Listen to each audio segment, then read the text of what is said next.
Friends, welcome to straight study. मैं ऋतिक। इस video में मैं आपको प्रायद्वीपीय भारत के पठार के अंतर्गत अरावली पर्वत, मालवा पठार, विंध्या पर्वत, सतपुड़ा पर्वत और दक्कन पठार कंप्लीट करवाऊंगा।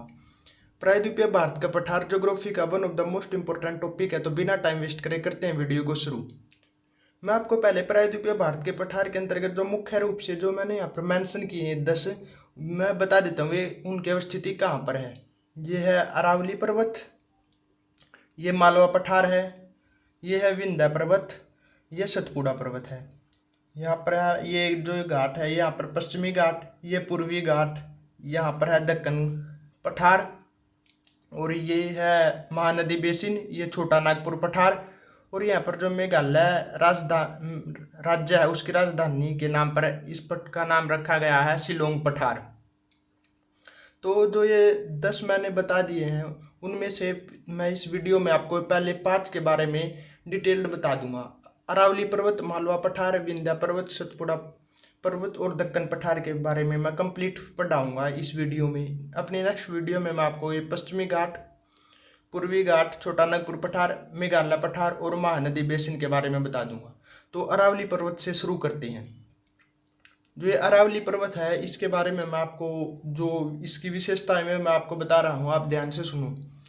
जो ये अरावली पर्वत है प्रायद्वीपीय पठार के उत्तर पश्चिमी सिरे पर अरावली पर्वत का विस्तार है। उत्तर और पश्चिमी सिरे पर प्रायद्वीपीय भारत के पठार पर अरावली पर्वत का विस्तार है। जो ये अरावली पर्वत है वो गुजरात के पालनपुर से लेकर उत्तर पूर्व की तरफ, यहाँ पर उत्तर और पूर्व की तरफ दिल्ली के मजनू टीला के पास तक इसका विस्तार है। अरावली पर्वत का विस्तार कहाँ से कहाँ तक है? गुजरात के पालनपुर से दिल्ली के मजनू टीला के पास तक इसका विस्तार है अरावली पर्वत का।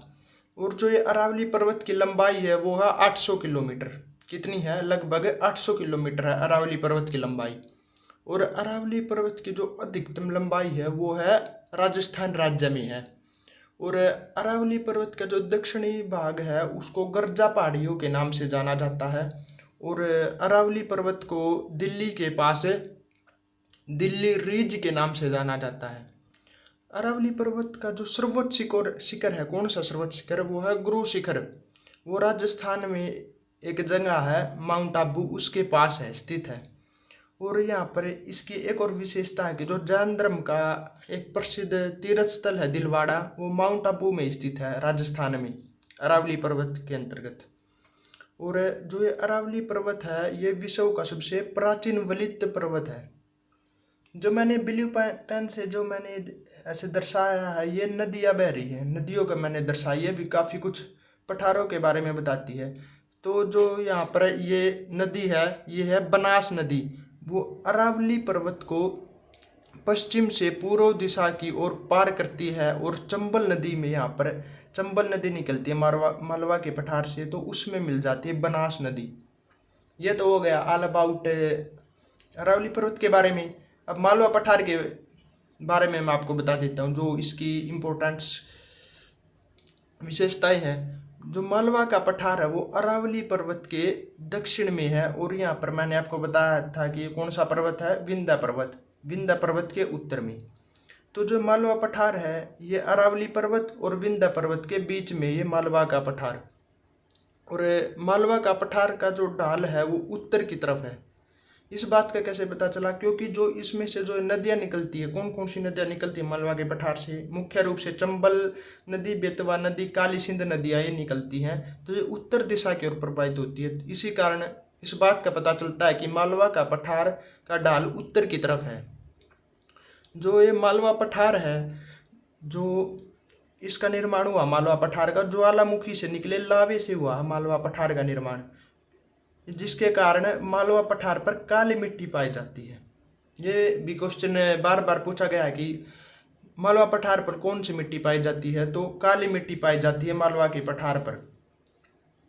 ये तो बात होगी मालवा के पठार के बारे में। अब बात कर लेते हैं विंध्या पर्वत की, जो इम्पोर्टेंस, इसकी जो विशेषता है विंध्या पर्वत के बारे में। जो ये विंध्या पर्वत है ये मालवा पठार के दक्षिण में है। और जो विंध्या पर्वत का जो विस्तार है वो मध्य प्रदेश राज्य में है। विंध्या पर्वत का मुख्य रूप से विस्तार मध्य प्रदेश राज्य में है।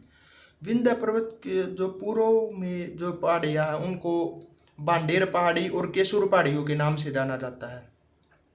विंध्य पर्वत के दक्षिण में है नर्मदा नदी घाटी, नर्मदा बरंस घाटी, और उसके दक्षिण में सतपुड़ा पर्वत, और उसके दक्षिण में है ताप्ती बरंस घाटी।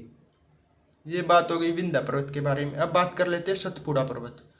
जो सतपुड़ा पर्वत है ये एक ब्लॉक पर्वत है, एकमात्र ऑल इंडिया का एकमात्र ब्लॉक पर्वत कौन सा है? सतपुड़ा पर्वत। ये ब्लॉक पर्वत क्या होता है मैं आपको बता देता हूँ कि मैंने आपको क्या बताया कि इसके उत्तर में तो है, सतपुड़ा पर्वत के उत्तर में नर्मदा बरंस घाटी, और सतपुड़ा पर्वत के दक्षिण में है यहाँ पर ताप्ती बरंस घाटी। तो दो बरंस घाटियों के मध्य स्थित पर्वत को ब्लॉक कहते हैं। आई रिपीट कि ब्लॉक पर्वत किसे कहते हैं? दो बरंस घाटियों के बीच में स्थित पर्वत को ब्लॉक पर्वत कहते हैं। तो जो सतपुड़ा पर्वत है यहाँ पर है नर्मदा नदी बरंस घाटी, यहाँ पर ताप्ती बरंस घाटी, तो ये सतपुड़ा पर्वत को एक ब्लॉक पर्वत कहा जाता है। अब बात कर लेते हैं यहाँ पर जो ये मैदान है, क्षेत्र है, सॉरी, जो यहाँ पर जो ये पठार है उसके बारे में, वो है दक्कन का पठार, दक्कन पठार। जो दक्कन पठार की जो अवस्थिति है वो सतपुड़ा पर्वत, पश्चिमी घाट और पूर्वी घाट के बीच में स्थित है। जो दक्कन पठार में मुख्य रूप से दक्कन ट्रैप की चट्टानों से बना हुआ, जो यहाँ पर दक्कन पठार है वो दक्कन ट्रैप से बना हुआ है। दक्कन पठार के बारे में काफ़ी कुछ एक वीडियो में पहले बता दिया था। प्रायद्वीपीय भारत का जो पठार, इससे जो मैं वीडियो बना रहा हूँ इससे पहले मैंने एक वीडियो बनाई थी प्रायद्वीपीय भारत के पठार के बारे में सिर्फ, जिसमें मैंने इसकी सभी विशेषताएं बताई हैं कि इसका निर्माण कैसे हुआ, पठार का, प्रायद्वीपीय भारत के पठार का निर्माण कैसे हुआ, और इनके बारे में कुछ एक दो विशेषताएं बताई थी मैंने यहाँ पर। तो इस वीडियो में मैं आपको डिटेल में बता रहा हूँ, पहले पाँचों के बारे में और फिर इन पाँचों के बारे में बता दूंगा नेक्स्ट वीडियो में। तो आप उस वीडियो को ज़रूर देख ले जिसमें मैंने आपको इसकी निर्माण प्रक्रिया के बारे में बताया है। तो जो दक्कन पठार है वो मुख्य रूप से दक्कन ट्रैप की चट्टानों से बना हुआ है, और दक्कन पठार के अंतर्गत निम्नलिखित संरचनाओं को शामिल किया जाता है। वे हैं हरिश्चंद्र पहाड़ी, बालघाट पहाड़ी, अजंता पहाड़ी, गलीगढ़ पहाड़ी, ये सभी महाराष्ट्र राज्य में ही है। और दक्कन पठार के अंतर्गत ही दंडकारण्य का पठार है। तो मैंने इस वीडियो में आपको अरावली पर्वत बता दिया, ये मालवा पठार, ये विंध्य पर्वत, ये सतपुड़ा पर्वत, और यहाँ पर जो पठार है दक्कन का पठार उसके बारे में बता दिया। यहाँ पर यहाँ पर है नर्मदा बरंस घाटी, ये ताप्ती बरंस घाटी, और इसमें से ये है बनास नदी, ये चंबल, काली सिंध, बेतवा नदी, इसमें यमुना नदी में मिल जाती है, गंगा नदी दर्शाई मैंने, ये बता दिया मैंने आपको। और नेक्स्ट वीडियो में मैं आपको पश्चिमी घाट, पूर्वी घाट, यहाँ पर छोटा नागपुर पठार, ये महानदी बेसिन, और यहाँ पर जो मेघालय पठार है या आप कह लो शिलोंग पठार है उसके बारे में बता दूंगा। तो प्रायद्वीपीय भारत का पठार कंप्लीट हो जाएगा। Thanks for watching.